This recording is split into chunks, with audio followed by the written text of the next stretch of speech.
Donc évidemment, on arrive à l'adolescence avec toutes les hormones là, et l'inconscient se dit, bon, il faut que je trouve un ou une partenaire qui va me permettre de retrouver cet état sans besoin.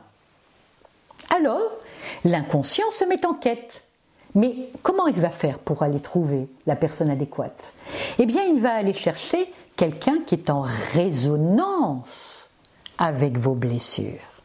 S'il n'y a pas de résonance, vous ne remarquez même pas la personne. Et quand il y a résonance, eh bien, si la résonance est réciproque, c'est ce qu'on appelle un coup de foudre. Et contrairement à ce que le conscient croit, c'est l'inconscient qui dit « Ah, nos blessures sont tellement raccords !» Et là, phéromones, phéromones, phéromones, phéromones. Et là, on s'entoure de plein de phéromones qui nous mettent un joli masque de princesse ou de prince charmant et on devient pour l'autre idéal. Et là, c'est fabuleux. Cette étape-là, qui est la première étape du couple, qu'on appelle l'étape du couple romantique. Moi, j'appelle ça le couple phéromonal, parce que franchement, tout ça, c'est chimique. Il faut absolument que l'inconscient arrive à capter l'autre, puisque l'autre va pouvoir nous permettre de résoudre notre blessure pour arriver à retrouver cet état de béatitude. Donc, phéromone. Et cet état, eh bien, il va durer. Quand on dit l'amour dure 3 ans, etc., en fait, c'est un peu ce que ça veut dire. C'est combien de temps dure l'amour phéromonal.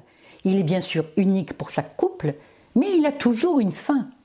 Parce que ces phéromones, comme dans la nature, n'ont qu'un seul but, attirer l'autre. Une fois que l'autre est parfaitement attiré, on n'a plus besoin d'autant de phéromones.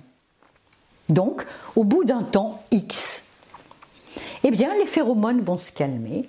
Et là, vous allez arrêter d'être la princesse ou le prince charmant pour simplement être vous-même. Et l'inconscient dit « Youpi, on va bosser, maintenant, tu vas m'amener à cet état de béatitude que je connais, et c'est la raison pour laquelle je suis avec toi. » Et là, non seulement ça ne se passe pas comme ça, mais en plus, c'est là où on rentre dans la deuxième étape du couple. Le couple conflictuel.